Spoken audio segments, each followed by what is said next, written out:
அந்த மருத மலைக்கு நீங்க வந்து பாருங்க, ஈசன் மகனோடு மனம் விட்டு பேசி பாருங்க. தீராத வினைகள் எல்லாம் தீர்ந்து போகுங்க, சத்தியமா சொல்லுறேன், தீராத வினைகள் எல்லாம் தீர்ந்து போகுங்க. அது தீராவிட்டால் வந்து என்னை கேளுங்க, அது தீராவிட்டால் வந்து என்னை கேளுங்க. மருத மலைக்கு நீங்க வந்து பாருங்க. மருதமலை முருகனுக்கு, மருதமலை ஆண்டவனுக்கு, மருதாச்சல பொன்னிக்கு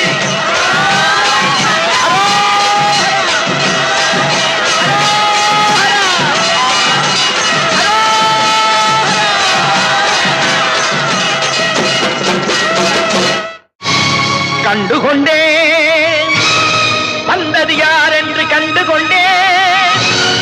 வண்ணமயில் வடிவில்